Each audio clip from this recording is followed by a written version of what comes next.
म्हणजे भारत पाकिस्तान तणावादरम्यान शस्त्रसंधीसाठी तयार आहे, भारत पाकिस्तान शस्त्रसंधीसाठी तयार आहे अशी माहिती आता समोर येते।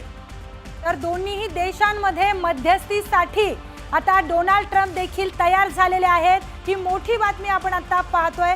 भारत पाकिस्तानच्या तणावाच्या पार्श्वभूमीवर आता भारत पाकिस्तान शस्त्रसंधीसाठी तयार झालेला असल्याची माहिती समोर येते आणि दोन्ही देशांमध्ये मध्यस्थीसाठी डोनाल्ड ट्रम्प तयार असल्याची बातमी आता समोर येते। आपण बघतोय भारत पाकिस्तान मागचे काही दिवस मोठ्या प्रमाणात तणाव असल्याचं बघायला मिळते आणि भारत पाकिस्तान शस्त्रसंधीसाठी तयार असल्याचं सांगितलं जात आहे। अशा प्रकारचे अपडेट समोर येत आहेत। दरम्यान दोन्ही देशांमध्ये मध्यस्थीसाठी डोनाल्ड ट्रम्प तयार असल्याचं बोललं जात आहे। दरम्यान भारत पाकिस्तानमध्ये तणाव वाढतच चालला होता आणि याचा परिणाम भारतातील सामान्य नागरिकांना भोगावे लागत होते, कारण पाकिस्तान वारंवार नागरी वस्त्यांवर ड्रोन पाठवून मिसाईल पाठवून हल्ला करत होते।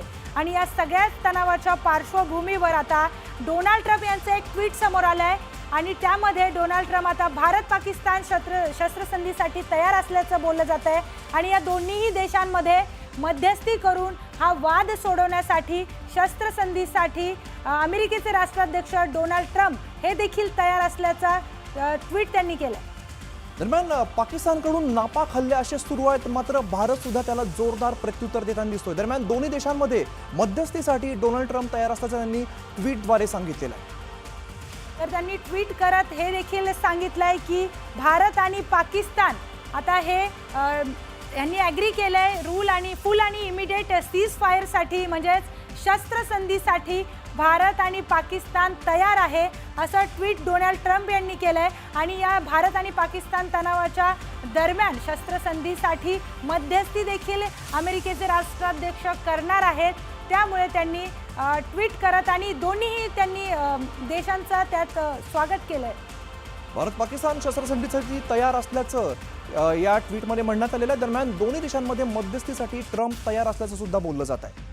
दरम्यान दोन्ही देशांमध्ये मध्यस्थी करून हा वाद सोडवण्याचा प्रयत्न अमेरिकेचे राष्ट्राध्यक्ष डोनाल्ड ट्रम्प हे करणार आहेत आणि दोन्हीही देश शस्त्रसंधीसाठी तयार असल्याचं आता डोनाल्ड ट्रम्प यांनी सांगितलं। भारत आणि पाकिस्तान शस्त्रसंधीसाठी तयार असल्याचा यामध्ये उल्लेख करण्यात आलेला आहे। डोनाल्ड ट्रम्प यांचं ट्विट आपण बघतोय। डोनाल्ड ट्रम्प यांनी ट्विट करून सांगितलेलं दोन्ही देशांमध्ये मध्यस्थीसाठी तयार असल्याचं सुद्धा सांगितलेलं आहे। प्रशांत लीला रामदास आमचे प्रतिनिधी आजची माहिती देत आहेत। प्रशांत, आपण बघतो डोनाल्ड ट्रम्प यांचं ट्विट समोर येत आहे। बरोबर आहे, डोनाल्ड ट्रम्प यांचं ट्विट समोर आलेलं आहे। महत्वाचं म्हणजे जर बघितलं ज्या पद्धतीने माहिती मिळते साधारणतः ज्या घडामोडी झालेल्या आहेत या ट्विटच्या आधारे आपल्याला असं म्हणता येईल की जी माहिती आहे त्या माहितीमध्ये असं स्पष्ट होतंय की अमेरिकेचे जे अध्यक्ष आहेत डोनाल्ड ट्रम्प यांचा दावा आहे आणि यांनी दावा केला की भारत आणि पाकिस्तानमध्ये पूर्ण आणि तात्काळ शस्त्रसंधीची सहमती आहे। डोनाल्ड ट्रम्प यांनी दावा केला भारत आणि पाकिस्तान यांच्यात पूर्ण आणि तात्काळ शस्त्रसंधीवर सहमती झाली आहे। त्यांच्या या वक्तव्यावरती जर बघितलं आशिया खंडात जो तणाव आहे तो निवळण्याची शक्यता व्यक्त केली जात आहे। या दाव्याने भारत आणि पाकिस्तान सरकारकडून अजून कुठलाही अधिकृत दुजोरा मिळाला नाहीये, पण अलीकडे दोन्ही देशांमध्ये जो तणाव निर्माण झाला या तणाव कमी करण्यासाठी हे अत्यंत महत्त्वाचं आहे की हे चर्चेला उधार झालं आहे की डोनाल्ड ट्रम्प यांनी पाकिस्तान आणि भारतामध्ये जी तणावपूर्ण स्थिती आहे ती तणावपूर्ण स्थिती जी आहे त्यामध्ये निवडण्यासाठी त्यांनी हस्तक्षेप केल्याची माहिती पुढे आलेली आहे। प्रशांत, दरम्यान आपण बघतोय कालपासून खरं तर परवापासून पाकिस्तानकडून जोरदार हल्ले करतायत। आपण त्यांना चोख प्रत्युत्तर जरी देत असलो तरी सुद्धा पाकिस्तानकडून होणारी आगळीक काय थांबताना दिसत नाही। दरम्यान त्यानंतरही डोनाल्ड ट्रम्प यांचे ट्विट येते आणि भारत पाकिस्तान युद्धबंदीसाठी तयार असल्याचं यामध्ये सांगितलं जात आहे। कसं बघायचं या ट्विटकडे? नाही, महत्त्वाचं म्हणजे तर अमित ज्या पद्धतीनं जेव्हा साधारणतः 22 एप्रिलला ही घटना घडली होती पहलगामच्या मध्ये 26 निष्पाप पर्यटकांचा जीव गेला होता दहशतवाद्यांच्या हल्ल्यामध्ये, त्यानंतर 7 मेला भारताच्या वतीनं कारवाई करायला सुरुवात झाली होती आणि त्यानंतर या संदर्भात जेव्हा प्रशांत, काही काळ मी तुम्हाला थांबवतोय। शैलेंद्र देवळणकर सर सध्या आपल्यासोबत आहेत। शैलेंद्र सर, आपण बघतोय भारत पाकिस्तान युद्धबंदीसाठी तयार आणि असं ट्विट डोनाल्ड ट्रम्प यांच्याकडून करण्यात आलेलं आहे। नाही, मला असं वाटतं की जर अशा स्वरूपाचं ट्विट आलेलं असेल कन्फर्म असेल तर ही अत्यंत सकारात्मक अशा प्रकारची बाब आहे। हे लक्षात घेणं गरजेचं आहे की आज जर आपण पाहिलं तर भारत आणि पाकिस्तान यांच्यामधला कोणत्याही स्वरूपाचा संघर्ष आहे ते थांबवण्याची क्षमता असणारा एकच देश आहे आणि तो अमेरिका आहे. आणि अमेरिका ही भूमिका पारंपरिक पद्धतीने पाडत आलेला आहे. हे पहिल्यांदा अमेरिकेकडनं झालंय अशातला भाग नाहीये. अमेरिकेचा ज्या पद्धतीने राजनैतिक प्रभाव हा दक्षिण आशियामध्ये आहे, विशेष करून पाकिस्तानच्या वरती आहे, त्याचप्रमाणे भारताचं देखील अमेरिकेबरोबरचं एक मित्रत्वाचं नातं आहे. त्या दृष्टिकोनातनं जर आपण विचार केला तर अमेरिकेची ही पारंपरिक भूमिका आहे.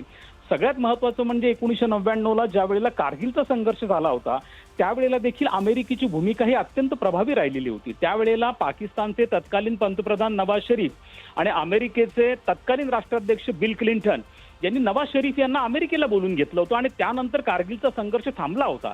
1999च्या कारगिल संघर्षामध्ये देखील अमेरिकेची भूमिका अत्यंत प्रभावी होती. मात्र यावेळेला अमेरिकेच्या भूमिकेमध्ये विशेष करून डोनाल्ड ट्रम्प जेव्हा राष्ट्राध्यक्ष झाले तेव्हा साशंकता निर्माण झाली.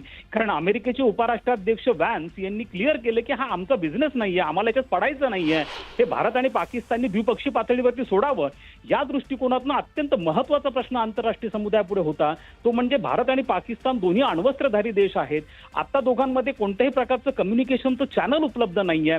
असं असताना जर हा एस्केलेशन झालं, वाढला आणि हा वाढून आणखीन टोकापर्यंत गेला तर थांबवणार कोण? सगळ्यात महत्वाचं म्हणजे चीनने जरी मध्यस्थी केली असती तरी भारताचा चीनवरती बिलकुल विश्वास नाहीये. सौदी अरेबियामध्ये UAE मध्ये तेवढ्या प्रकारच्या क्षमता नाहीये. जगामध्ये अशा स्वरूपाने मध्यस्थी करू शकेल असा एकमेव देश आहे. युनायटेड नेशनच्या संदर्भात भारताची पहिल्यापासून भूमिका आहे की काश्मीरच्या प्रश्नामध्ये युनायटेड नेशनची भूमिका भारतालाही मान्य नाहीये. त्यामुळे एकमेव देश होता तो अमेरिका होता आणि त्या दृष्टिकोनातनं ही साशंकता निर्माण झाली होती. 2 दिवसांपूर्वीच्या व्हॅन्सचं ट्विट आलं, परंतु आता मात्र ही गोष्ट स्पष्ट झालेली. मला असं वाटतं की युद्ध करणं हे सुरू करणं हे सोपं असतं पण युद्ध थांबवणं हे अत्यंत अवघड असतं. आणि आता तशाच प्रकारची परिस्थिती होती की पाकिस्तानला कोण सांगणार हे सगळ्यात महत्वाचं होतं. कारण पाकिस्तान याला एस्केलेट करण्याचा प्रयत्न करत होता. मला असं वाटतं की पाकिस्तानच्या परराष्ट्र मंत्र्यांबरोबर जी अमेरिकेच्या परराष्ट्र मंत्र्यांची चर्चा झाली त्यामध्ये या गोष्टी झाल्या. पाकिस्तानने देखील या बाबतीमध्ये एस्केलेशनची भूमिका सोडलेली आहे. मला असं वाटतं जर सीज फायर होत असेल तर आपण एका सकारात्मक दिशेने जात आहोत असं मला वाटतं. देवळणकर सर, अमेरिकेचे राष्ट्राध्यक्ष डोनाल्ड ट्रम्प यांनी दोन्ही देशांना तणाव कमी करण्याचं आवाहन आधीही केलं होतं आणि आता देखील त्यांनी सीज फायरसाठी दोन्ही देशांना तयार केलंय. पण हा आंतरराष्ट्रीय दबाव भारतावर आणला जातोय का? काय वाटतंय?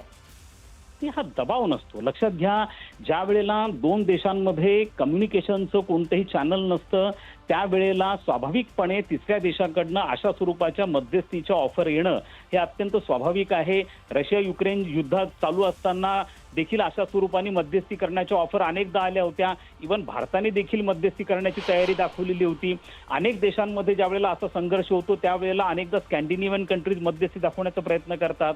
मध्यस्थी दाखवण्याचा अर्थ दबाव आहे अशातला भाग नाहीये. दबाव भारतावर आणून उपयोगच नव्हता कारण भारताने कोणती गोष्टीला सुरुवात केलेली नव्हती. भारताने संघर्षाला पण सुरुवात केलेली नव्हती. त्यामुळे भारताचा जोही प्रशिक्षण स्थळ दहशतवाद्यांचा उडवण्याचा जो भारताने प्रयत्न केलेला होता तो बेसिकली दहशतवाद्यांचा होता. तो state versus non state actor संघर्ष होता. पण पाकिस्तानकडनं भारताच्या नागरी वस्त्यांवरती हल्ले होत होते. त्यामुळे पाकिस्तानला थांबवणं गरजेचं होतं. दबाव आणायचा असेल तर पाकिस्तानवरती आणला जाणं गरजेचं होतं. कारण पाकिस्तान त्याला भडकवण्याचा प्रयत्न करत होता. पाकिस्तान ड्रोन मिसाईलचा अटॅक करत होता. पाकिस्तान LOC क्रॉस करत होता. त्यामुळे पाकिस्तानकडनं युद्ध नियमाचं उल्लंघन होत होतं. आंतरराष्ट्रीय कायद्याचं उल्लंघन होत होतं. त्यामुळे दबाव पाकिस्तानवरती आणला जातो. मला वाटतं भारतावरती दबाव नाहीये.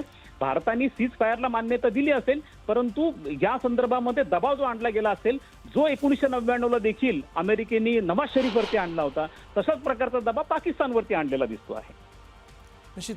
सर, जसं तुम्ही म्हणालात की पाकिस्तानवरती खरं तर दबाव आणला पाहिजे पण मुळामध्ये भारताने हा हल्ला सुरुवातीला जो केला तो दहशतवादाच्या विरोधामध्ये केलेला आहे. मात्र पाकिस्तानने जो हल्ला केला तो आपल्या रहिवासी भागावरती केलेला आहे. दरम्यान आज आपण ज्या पद्धतीने सांगितलेलं आहे की जर अशा प्रकारचे दहशतवादी हल्ले झाले तर हे ॲक्ट ऑफ वॉर असेल आणि त्यानंतर डोनाल्ड ट्रम्प यांचं ट्विट येतं, याकडे मग कसं बघायचं? नाही, ह्या संदर्भातच आहे कारण हा जो ऍक्ट ऑफ वॉर आहे आता पाकिस्तानला थांबवण्याची क्षमता जी आहे ती प्रामुख्याने अमेरिकेमध्येच आहे.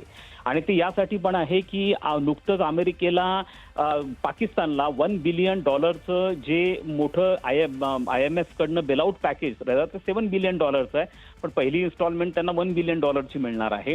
हे देखील त्यांना रिलीज झालं ते बेसिकली अमेरिकेच्याच उपकारामुळे रिलीज झालं, कारण ह्या सगळ्या वित्तीय संस्था अमेरिकेच्या इशाऱ्यावरती नाचणाऱ्या वित्तीय संस्था आहेत.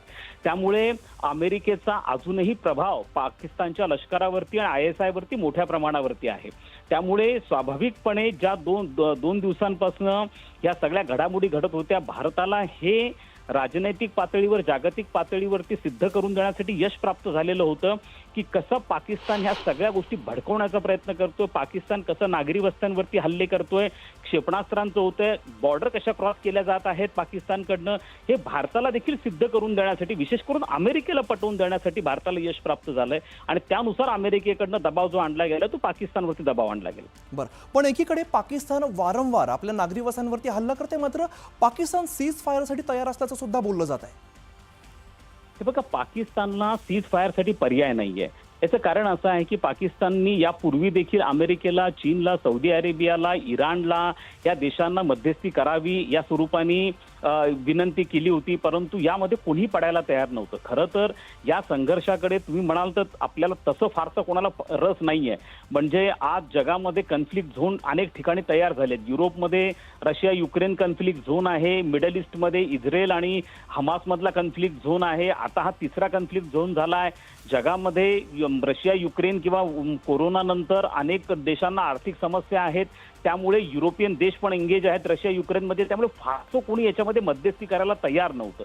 युनायटेड नेशन्सनी देखील एक टिपिकल रिझोल्युशन पास करणं असेल किंवा अपील करणं असेल सेक्रेटरी जनरलकडनं, याच्या पुढे जायला युनायटेड नेशन तयार नव्हती. त्यामुळे मुद्दा असा होता की कोण याच्यामध्ये पाकिस्तानवर दबाव आणेल, कारण भारत हा जबाबदार अण्वस्त्रधारी देश आहे, भारत हा संयमी देश आहे, भारताकडनं कधीही अशा प्रकारचं उल्लंघन होत नाही. भारताने प्रत्येक वेळेला काळजी घेतली की कोणताही पाकिस्तानचा निष्पाप नागरिक आपल्या हल्ल्यामध्ये मारला जाऊ नये. भारताचं लक्ष हे केवळ दहशतवादांचे प्रशिक्षण स्थळ होतं, पण पाकिस्तान तसं करत नाही. तर पाकिस्तानला कोणीतरी कान पिरगळणं गरजेचं होतं, कान पकडणं गरजेचं होतं, आणि ती क्षमता केवळ अमेरिकेमध्ये आहे. आणि मला असं वाटतं की हे सहजासहजी तयार झालेलं नाहीये. पाकिस्तान इतका सहजासहजी तयार होणार नाहीये. त्याला आर्म ट्विस्टिंग असं म्हणतात. ही आर्म ट्विस्टिंग डोनाल्ड ट्रम्पनी केलेली आहे. हात पिरगाळलेला आहे, नाक दाबलेला आहे, त्याशिवाय पाकिस्तान यासाठी तयार नाही होणार. शिलेंद्र सर, यानंतर सुद्धा पाकिस्तान सरळ होईल असं वाटतंय, कारण जर अमेरिकेचे राष्ट्राध्यक्ष अशा पद्धतीने मध्यस्थी करण्यावरती बोलतायत, तुम्ही जसं बोललात की पाकिस्तानचं कान पकडणं गरजेचं आहे, त्यानंतर पाकिस्तान वटणीवर येईल असं वाटतंय का? नाही, मला असं वाटतंय की पाकिस्तानला वटणीवर आणण्यासंदर्भामध्ये भारतालाच उपाययोजना भविष्यात कराव्या लागतील, आणि त्यासाठी आपण प्रतिरोधनाचं साधन जे आहे ते ऑलरेडी आपण इनिशिएट केलेलं आहे. आपलं प्रतिरोधनाचं साधन म्हणजे इंडस वॉटर ट्रीटी आहे, तो आपण सस्पेंड केला आहे, अबेन्समध्ये ठेवला आहे. जर पाकिस्तानकडनं असं दुष्कृत्य भविष्यात परत झालं तर स्वाभाविकपणे भारताकडनं पुन्हा एकदा इंडस वॉटरचं पाणी अडवणं किंवा पाणी सोडणं ह्या दोन्ही बाबतीमध्ये भारताचे अंतिम अधिकार आहेत.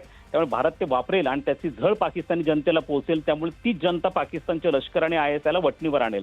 तर मला असं वाटतं की भारतालाच या बाबतीमध्ये पुढाकार घ्यावा लागेल, आणि मला असं वाटतं की इंडस वॉटर ट्रीटी जे साधन आपण किंवा जे अवजार किंवा जलास्त्र आपण उगारलेलं आहे त्याचा निश्चितपणे परिणाम होईल. शिलेंद्र सर, ज्या